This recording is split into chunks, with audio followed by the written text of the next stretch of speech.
बिस्मिल्लाहिर्रहमानिर्रहीम। अल्हम्दुलिल्लाहि रब्बिल आलमीन वस्सलातु वस्सलामु अला सय्यिदिल अंबिया'i वल मुरसलीन व अला आलिहि व अस्हाबिहि अजमाइन। अम्मा बाद। जी पढ़िए। बिस्मिल्लाहिर्रहमानिर्रहीम। वलिहादा युक्तफा बिदालिकल कैली फी शिरा फी सहीह लिअन्नहु नाइबुन अन्हु फिल कैली वल क़ब्ज़ बिल वक़ू'i फी ग़राइर बिल वक़ू'i फी ग़राइर मुश्तरी। बस खरीदारी में गेहूं खरीदने के बाद मुश्तरी ने अपनी बोरियां बाय को देकर ये कहा कि मेरे खरीदे हुए गेहूं को कैल करके इन बोरियों में रख दो। चुनांचे उसने कैल करके उन बोरियों में रख दिया तो ये मबी पर कब्जा मुतहक्कक हो गया। ये मसला गुजरा है क्योंकि मुश्तरी आयने मबी का मालिक हो चुका है खरीदने की वजह से, और अपनी मिल्कियत को अपनी बोरियों में रखने का उसका हुक्म करना ये सही है। जब ये सही है तो वकील की हैसियत से बाय ने ये काम उसका पूरा कर दिया, तो गोया उसने खुद से ही किया, इसलिए वो काबिज हो जाएगा। जब वो काबिज हो गया तो उसे फिर अपने लिए कैल करने की जरूरत बाकी नहीं होगी।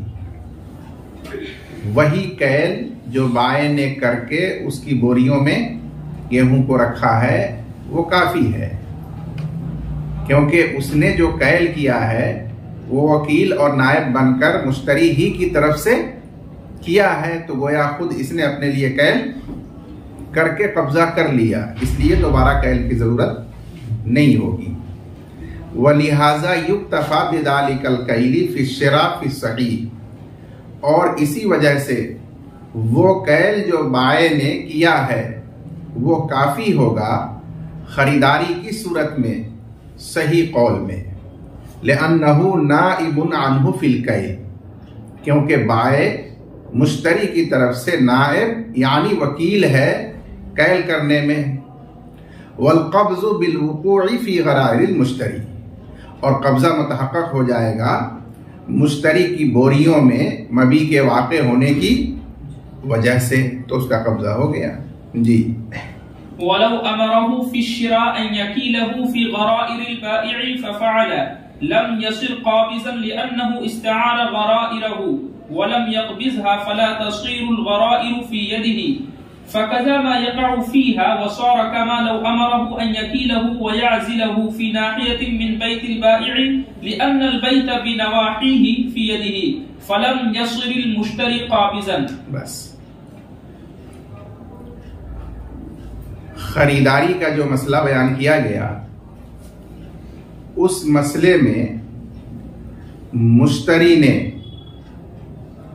बाय से कहा कि आप अपनी बोरियों में मेरा खरीदा हुआ गेहूं कैल करके रख दीजिए। चुनांचे उसने कैल करके अपनी बोरी में ही उस गेहूं को रख दिया, तो इस सूरत में ये मुश्तरी काबिज नहीं होगा। अगर इस दरमियान में वो तलफ होता है तो बाय का माल तलफ होगा, मुश्तरी का माल तलफ नहीं होगा, बल्कि मुश्तरी उस पर समन का मुस्तहिक होगा। क्यों? इसलिए कि जब मुश्तरी ने कहा कि तुम अपनी बोरियों में वो गेहूं कैल करके रख दो, तो इसने बाय से उसकी बोरियां आरियतन तलब की। अपनी मिल्कियत को उसमें रखवाने के लिए, दरा हाले के उस पर कब्जा इसने नहीं किया मुस्तईर ने। और आरियत में जब तक कब्जा ना हो उस वक्त तक वो मालिक ही की मिल्क होती है, मालिक ही के तसर्रुफ में वो चीज होती है। लिहाजा ये उन बोरियों पर काबिज नहीं हुआ। तो इसी तरह जो चीज उन बोरियों में रखी गई, जब ज़र्फ पर यह काबिज नहीं हुआ तो उसमें रखे हुए मजरूफ पर भी यह काबिज नहीं होगा। लिहाजा वो अभी बाए ही के कब्जे में है। और अभी जब बाए के कब्जे में तलफ हो जाएगा तो वह खत्म हो जाएगी और ये बाए का माल तलफ होगा, उसको समन वापस करना पड़ेगा। ये मसला लिखा है और उसकी नज़ीर बयान फरमाएं कि ये ऐसा ही हुआ जैसे बाए को मुश्तरी कहे कि आप मेरा खरीदा हुआ गेहूं कैल करके अपने घर के एक कोने में डाल दीजिएगा एक तरफ, उसने रख दिया तो ये काबिज नहीं होगा, क्योंकि घर का कोना वो उसका अपना मकान है, अपना कोना है, तो उसमें रखने से मुश्तरी काबिज नहीं हुआ, बल्कि उसका बाए ही मालिक और काबिज दोनों है। अभी मालिक शरअन और कानूनन नहीं है, लेकिन काबिज वही है। इसलिए अगर वो तलफ इस हाल में होगा तो उसी बाए का माल तलफ हुआ, मुश्तरी उसका जामिन नहीं है, लिहाजा मुश्तरी पर उसका समन रद्द करना वाजिब होगा। ये उसकी नज़ीर बयान फरमाई। वलौ अमरहु फिश्शरा, और अगर मुश्तरी ने बाए को हुक्म दिया खरीदारी की सूरत में कि बाए उस मबी को कैल करके रख दे बाए की बोरियों में, यानी अपनी ही बोरियों में, अपने ही थैले में, बस उसने कर दिया तो मुश्तरी काबिज नहीं होगा, इसलिए कि मुश्तरी ने बाए की बोरियों को आरियतन तलब किया वलम यक़बिज़हा, और उन पर कब्जा नहीं किया, इसलिए ये आरियत ताम नहीं हुआ था। फला तसीरुल गराइरु फी यदिही, बस वो बोरियां उसके कब्जे में नहीं होंगी। जब ज़र्फ कब्जे में नहीं है फ़काज़ा मा यक़उ फ़ीहा, तो इसी तरह वो गंदुम भी, वो मबी भी कब्जा में नहीं होगा जो उसमें वाक़े है। वसार कमा लौ अमरहु अन यकीलहु व याज़िलहु फी नाहियतिन मिन बैतिल बाय, और ये ऐसा ही हुआ जैसा कि अगर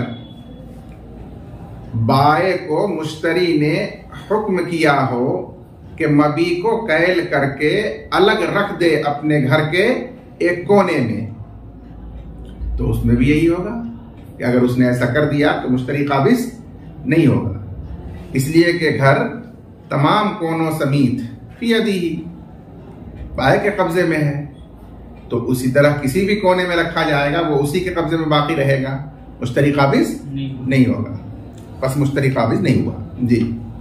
वलम इज्तमअ अद-दैन वल-ऐन वल-गराइर लिल-मुश्तरी इन बदअ बिल-ऐन सारा काबिज़न, अम्मा अल-ऐन फलिसिह्हति अल-अम्र फीही व अम्मा अद-दैन फलिइत्तिसालिही बिमिल्किही व बिमिस्लिही यसीरु काबिज़न, कमन इस्तक़रज़ हिंततन व अमरहु अन यज़रअहा फी अर्ज़िही व कमन दफ़अ इला साइग़िन खातिमन व अमरहु